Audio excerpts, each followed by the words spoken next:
Today we are going to continue the fourth unit poem Ulysses. Till this we have seen the first two parts of this poem. Today we are going to see the third part of this poem, that is the clarion call to his sailors. There lies the port, the vessel puffs her sail. There gloom the dark broad seas. My mariners, souls that have toiled and wrought and thought with me, that ever with a frolic welcome took the thunder and the sunshine, and opposed free hearts, free foreheads. There lies the port, the vessel puffs her sail. In this line, he tells that his vessel is ready at the port for sail. Here, vessel means ship. இந்த லைனில் என்ன சொல்கிறார் அப்படின்னாக்கா, அந்த ship வந்து போர்ட்டில் ரெடியாக wait பண்ணிகிட்ருக்கு அப்படின்னு சொல்கிறாங்க. இந்த இடத்துல பஃப்ஸ் அப்படின்னா என்னன்னாக்கா, இந்த பாய்மர கப்பல்னு சொல்லுவாங்க பார்த்தீங்களா, அது மாதிரி அந்த பாய்மர கப்பல் மாதிரி இருக்குது. அதில் வந்து அது எல்லாத்தையுமே ரெடியாக அதெல்லாம் எடுத்து ஃபுல்லாக எல்லாம் கட்டி வச்சுருக்காங்க. அதை தான் இந்த இடத்துல வந்து அவர் சொல்கிறாரு. There gloom the dark broad seas. The word gloom is usually a noun, but here it is used as a verb. Here gloom means appearing dark, which means the dark sea. My mariners, soul that have toiled and wrought and thought with me. Here he tells about the people who always travel with him.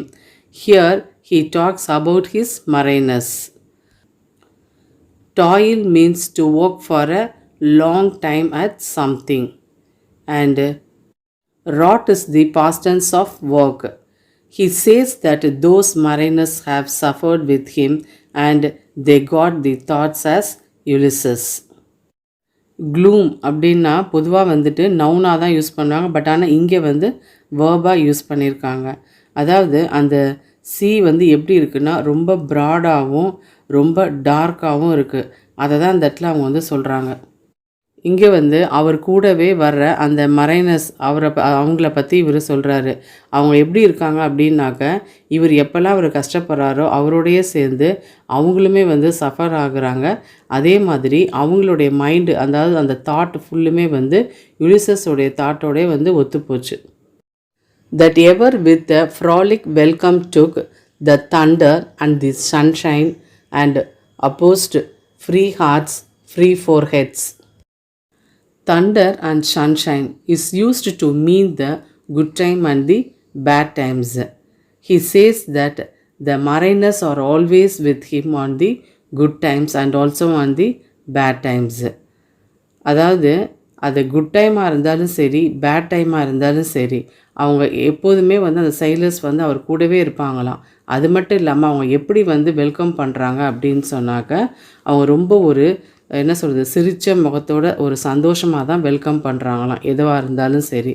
அதனால தான் அந்த இடத்துல வந்து ஃப்ராலிக் அப்படின்னு சொன்னாக்க cheerful அப்படின்னு அர்த்தம். Here he used the word opposed to say, whatever comes in their way, his sailors will face them with a lot of confidence. இந்த இடத்துல ஏன் வந்து கான்ஃபிடென்ஸ் அப்படின்னு சொல்கிறாங்கன்னா, அவங்களுடைய மைண்டெல்லாம் எப்படி இருக்கும் அப்படின்னா ரொம்ப வந்து ஒரு ஃப்ரீயாக இருக்கும் அப்படிங்கிறாங்க. அதனால் அந்த வேர்டே வந்து ஃப்ரீ ஹார்ட்ஸ்னும் ஃப்ரீ ஃபோர்ஹெட்ஸ் அப்படின்னு அவங்க சொல்கிறாங்க.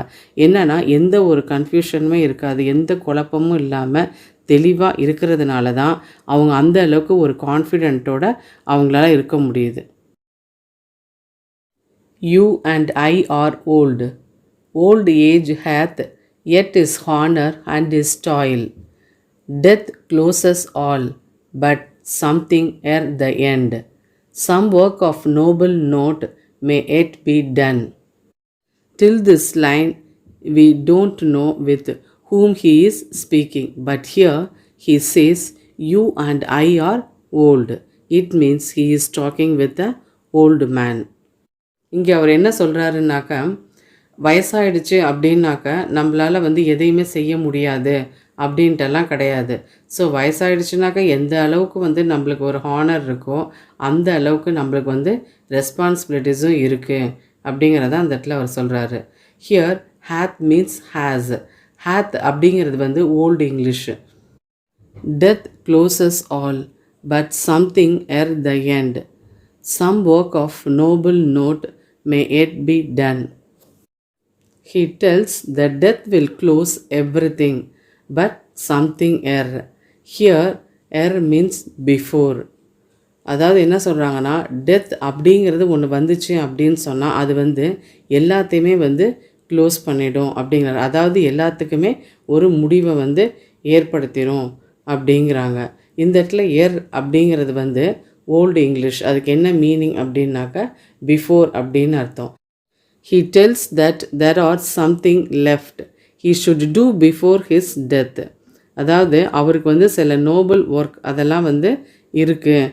அதை வந்து அவருடைய இறப்புக்கு முன்னாடி, அதாவது அவர் இறக்கிறதுக்கு முன்னாடி வந்து அந்த நோபல் ஒர்க்கெல்லாம் முடிச்சிடணும் அப்படின்னு நினைக்கிறாரு. அந்த நோபல் ஒர்க் வந்து என்ன அப்படின்னாக்க அவருடைய அட்வென்ச்சரை தான் அவர் சொல்கிறாரு. Not unbecoming men that stow with gods. The lights begin to twinkle from the rocks.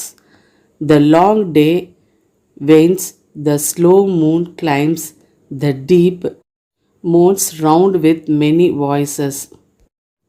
Not unbecoming men that stow with gods. இந்த லைனில் அன்பிகமிங் அப்படிங்கிற வேர்டு மட்டும் இருந்துச்சு அப்படின்னு சொன்னாக்கா அது வந்து நெகட்டிவ் வேர்டாக இருக்கும்.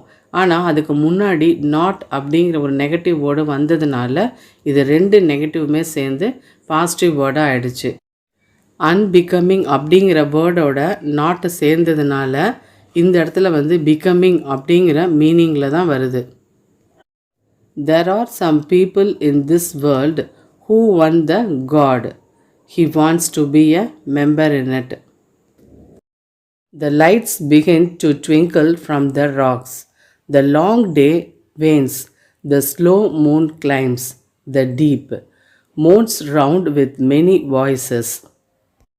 Here he says that the night had came. The stars began to twinkle. Wanes means disappear. He tells that the long day had disappeared and the moon started to rise. The moons of many voices were here around. இங்கே அவர் என்ன சொல்கிறார் அப்படின்னாக்கா அந்த long டே அப்படிங்கிறது வந்து disappear ஆகிட்டு அந்த night அப்படிங்கிற அந்த டைம் வந்து ஸ்டார்ட் ஆகிடுச்சு அப்படிங்கிறாரு.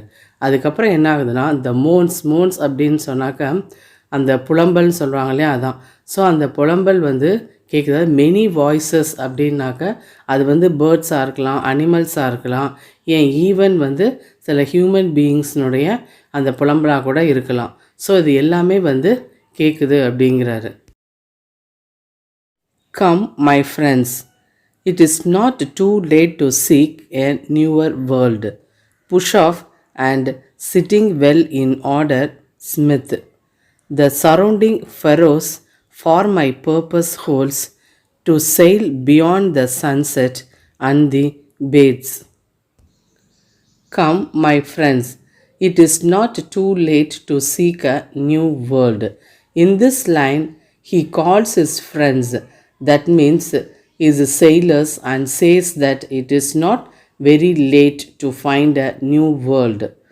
இங்கே அவர் என்ன சொல்கிறாருன்னா ரெண்டு விதமாக சொல்கிறாரு. ஒன்று வந்து அந்த ஏஜ் ஆயிடுச்சு அப்படிங்கிறதையும், இன்னொன்று வந்து அந்த ஈவினிங் டைம் வந்ததையும் சொல்கிறாரு. ஏஜ் ஆயிடுச்சு அப்படின்னாக்க இது வந்து நம்மளுக்கு ஏஜ் ஆயிட்டதுனால இது லேட் கிடையாது, வாங்க நம்ம போய் புது வேர்ல்டை வந்து நம்ம பார்க்கலாம் அப்படிங்கிற மாதிரி சொல்கிறாரு. இன்னொன்று வந்து ஈவினிங் டைமு, அதாவது அந்த லாங் டே டைம் முடிஞ்சு ஈவினிங் டைம் வந்துட்டதுனாலையும் இது வந்து ஒன்றும் லேட் ஒன்றும் கிடையாது அப்படிங்கிற மாதிரி சொல்கிறாரு. Push off and sitting well in order smite the surrounding furrows. Here he tells them to push the ship into sea and he says them to move the ship surrounding the furrows. Here furrows is the mark made in the sea by the ship. அதாவது ஃபெரோஸ் அப்படின்னு சொன்னாக்க அந்த ship போகுது இல்லையா, போகிறப்போ அந்த ஓஷனில் வந்து ஏற்படக்கூடிய அந்த மார்க், அதை தான் அவங்க வந்து சொல்கிறாங்க. அந்த சீல வந்து அந்த மார்க் எப்படி ஏற்படுது அப்படின்னு சொன்னாக்கா, அந்த ஷிப் வந்து கிளம்பி போகுது இல்லையா, போகிறப்ப அந்த தண்ணியை கிழிச்சிட்டு போகிறப்ப அந்த தண்ணி அந்த ரெண்டு பக்கமும் மேலே எம்பி வருது பார்த்தீங்களா, அந்த மார்க்கை தான் இந்த இடத்துல அவங்க வந்து மென்ஷன் பண்ணுறாங்க. அதாவது அந்த ஷிப்பை வந்து கிளம்பணும் போகணும் அப்படிங்கிறத அந்த இடத்துல அவர் வந்து சொல்ல வராரு. For my purpose holds to sail beyond the sunset and the baits. Here the purpose hold two meanings. ரெண்டு மீனிங்கை வந்து சொல்கிறாங்க. என்னென்னா, ஒன்று வந்து அவர் இந்த வேர்ல்டுக்கு வந்ததே வந்து ட்ராவலிங்காக தான் அப்படின்னும், இன்னொன்று வந்து அவருடைய அந்த இன்டென்ஷனாக எனக்கு அவருடைய நோக்கம் அதுவே வந்து ட்ராவல் பண்ணுறது தான் அப்படின்னு சொல்லிட்டு இது ரெண்டு மீனிங்கில் அந்த இடத்துல சொல்கிறாங்க. He wish to travel beyond the sun and the baths. அதாவது அவர் அந்த ட்ராவல் பண்ணுறது எப்படின்னா, அந்த சன்செட் இருக்கு இல்லையா, அதையும் தாண்டி அதே மாதிரி பேட்ஸு, அந்த பேட்ஸ் அப்படிங்கிற அந்த பிளேஸ்க்கு வந்துட்டு போகணும் அப்படின்னு நினைக்கிறாங்க. அதாவது என்னென்னா, அந்த இடத்துல க்ரீக்ஸ் வந்து ஏர்த்தை வந்து எப்படி இருக்கும்னு நினச்சாங்கனாக்கா ஃப்ளாட்டாக தான் இருக்கும் அப்படின்னு நினச்சாங்க. ஸோ அந்த ஃப்ளாட் ஏர்த்தினுடைய அந்த லாஸ்ட் எட்ஜ் இருக்கு இல்லையா, அதை தாண்டி என்ன இருக்குதுன்னு நினச்சாங்கன்னா ஓஷனும் ரிவரும் தான் இருக்குதுன்னு நினச்சாங்க. அதனால் அவர் என்ன சொல்கிறார் அப்படின்னாக்க, அந்த சன்செட் இருக்கு இல்லையா, அதை வந்து தாண்டி அந்த பிளேஸை வந்து அந்த ஓஷன் இருக்கக்கூடிய அந்த பிளேஸை வந்து ரீச் பண்ணணும் அப்படின்னு அவர் நினச்சார். Of all the western stars until I die, it may be that the gulfs will wash us down. It may be we shall touch the happy isles and see the great Achilles whom we knew. Not only beyond the earth, he wants to travel of all the western stars. He wants to travel until he die. While traveling, they might die. That's what he said in the line, it may be that the gulf will wash us out. இங்கே அவர் என்ன சொல்கிறாருன்னா, அந்த earth இருக்கு இல்லையா, அந்த ஏர்த்தை தாண்டி அந்த எட்ஜுக்கே போகணும் அப்படிங்கிறார். அதாவது வெஸ்டர்ன் ஸ்டார்ஸ் அப்படின்னா வெஸ்ட்டில் இருக்கக்கூடிய அந்த ஸ்டார்ஸ் இருக்கு இல்லையா, அந்த இடத்துக்கும் நான் போகணும், அந்த இடத்தையும் நான் போய் பார்க்கணும். ஆனால் அது மாதிரி நான் ட்ராவல் பண்ணுறப்ப அந்த கடல் இது இருக்கு இல்லையா, அந்த ஓஷன், அதுலேயே கூட நான் வந்து என்ன செய்யலாம், இறந்து கூட போகலாம், அதுக்கும் வந்து சான்ஸ் இருக்குது அப்படிங்கிற மாதிரி அவர் வந்து நினைக்கிறாரு. It may be we shall touch the happy isles. In this line, what he is saying is, while traveling, if they were dead, he thinks that they might reach the happy isles. They believe that there is a island in the Atlantic Ocean. It is popularly known as the Greek paradise. எங்கே வந்து அந்த people, அந்த இறந்து போன people எல்லாருமே வந்து, அதாவது especially வந்து இந்த ட்ரோஜன் வார் இருக்கு இல்லையா, அது மாதிரி வார்லலாம் இறந்து போன பீப்புள் எல்லாருமே அந்த க்ரீக் பேரடைஸில் அவங்க இருப்பாங்க அப்படின்னு சொல்லிட்டு நம்பினாங்க. And see the great Achilles whom we knew. They felt that happy isles almost like a heaven. They believe the Greek heroes will be there, so he feels happy that they might reach that island. He says that he can also see the Achilles. He was also a familiar person fought at the Trojan War. Ulysses என்ன சொல்கிறாருன்னா, அந்த creek paradise இருக்கு இல்லையா, அதில் வந்து இந்த வாரில் இறந்து போனவங்க எல்லாருமே அங்கே வந்து இருப்பாங்க. அதுலேயும் வந்து குறிப்பாக அவர் என்ன சொல்கிறார் அப்படின்னா, அந்த அகிலஸ் அப்படிங்கிற அந்த ஒரு வாரியர், அவர் வந்து என்னது ரொம்ப ஒரு ஃபெமிலியர் பர்சன்னு. ஸோ அவரும் வந்து என்னது ட்ரோஜன் வாரில் இறந்து போனவர் தான், அவரும் அங்கே வந்து இருப்பார், நான் எல்லாத்தையுமே நான் பார்ப்பேன், ஒருவேளை நான் இறந்து போயிட்டேன் அப்படின்னு சொன்னாக்க அந்த பேரடைஸ்க்கு போயிட்டு நான் எல்லாத்தையும் பார்ப்பேன் அப்படிங்கிற மாதிரி அவர் வந்து சொல்கிறாரு. Though much is taken, much abates, and though we are not now that strength which in old days moved earth and heaven, that which we are, one equal temper of heroic hearts, made weak by time and fate, but strong in will, to strive, to seek, to find, and not to yield. Though much is taken, much abides, and though we are not now that strength which in old days moved earth and heaven. In the first line, what he is saying is most of their energy is gone, but not everything. They still have energy to travel. Now they doesn't have the strength as they had in the younger age. In their younger age, they had the strength to move the earth and heaven. Ulysses என்ன சொல்கிறாருனாக்கா அவரோட energy வந்து நிறைய போயிடுச்சு அப்படிங்கிறாரு. நிறையா போயிடுச்சு அப்படின்னு சொன்னாக்கா எல்லாமே கிடையாது. ஆனால் அவங்களுக்கு வந்து ட்ராவல் பண்ணுற அளவுக்கு வந்து எனர்ஜி வந்து இருக்குது. ஆனாலும் அந்த யங்ஸ் ஏஜில் இருக்கக்கூடிய அந்த எனர்ஜி அந்த ஸ்ட்ரென்த் வந்து இப்போ இல்லை அப்படிங்கிற மாதிரி தான் ஃபீல் பண்ணுறாரு. அதாவது அந்த யங் ஏஜில் எப்படி இருந்தாங்க அப்படின்னாக்க அந்த ஈவன் அந்த ஏர்த்தையும் ஹெவனையுமே அதையே வந்து மூவ் பண்ணுற அளவுக்கு வந்து அப்போ எனர்ஜி இருந்துச்சு. ஆனால் இப்போ அந்த அளவுக்கு இல்லை அப்படின்னு அவர் வந்து சொல்கிறாரு. That which we are one equal temper of heroic hearts, made weak by time and fate, but strong in will. Now they doesn't have the strength as they had in their young age, but now they have more willpower. The time had made them weak, but they had a heroic hearts. அவர் young ஏஜாக இருக்கிறப்போ நிறையா வந்து strength இருந்துச்சு. But ஆனால் இப்போ வந்து strength வந்து குறைஞ்சிருச்சு அப்படிங்கிறாரு. ஸ்ட்ரென்த்து குறைஞ்சிட்டாலும் ஆனால் வில் பவர் வந்து அதிகமாக இருக்குது.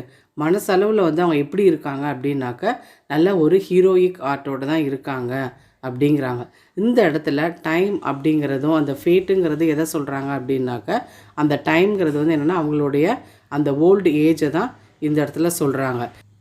ஏஜ்னால் அவங்களுக்கு வந்து ஸ்ட்ரென்த் வந்து குறைஞ்சிருச்சு அப்படிங்கிறாங்க. ஆனாலும் அது வந்து வில் பவர் வந்து இருக்குது, ஃபுல் ஸ்ட்ரென்த்துமே போகல அப்படிங்கிற மாதிரி தான் சொல்கிறாரு. The last line, to strive, to seek, to find and not to yield. In this line he tells that he has will power to strive. அதாவது அவருக்கு வந்துட்டு அந்த வில் பவர் வந்து இருக்குது அப்படிங்கிறாரு.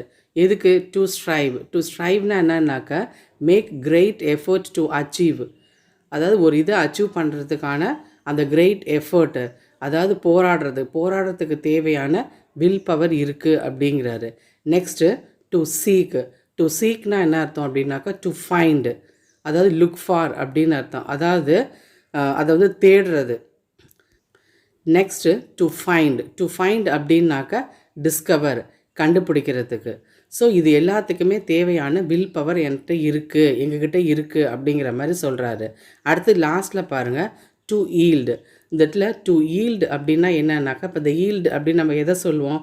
இப்போ நம்ம எவ்வளோ கஷ்டப்படுறோமோ அந்த கஷ்டப்படுறதுக்கான பலன் வந்து கிடைக்கணும் இல்லையா? அந்த கிடைக்கிற அந்த பலனை தான் நம்ம என்ன சொல்லுவோம்? ஈல்டுன்னு சொல்லுவோம். ஆனால் இந்த இடத்துல யுலிசஸ் வந்து எந்த ஒரு ஈல்டையுமே பிரதிபலனையும் அவர் வந்து எதிர்பார்க்கலை அப்படிங்கிறது தான் இதில் முக்கியமானது. எந்த ஒரு பிரதிபலனையும் எதிர்பார்க்காம அவர் வந்து அட்வென்ச்சர் பண்ணணும். ஸோ டில் ஹிஸ் டெத், அவர் சாகிற வரைக்கும் கடைசி வரைக்கும் அட்வென்ச்சர் பண்ணி நிறையா நாலேஜை வந்து கேதர் பண்ணிக்கணும் அப்படின்னு அவர் நினைக்கிறாரு. Today we have completed the 4th unit, poem Ulysses.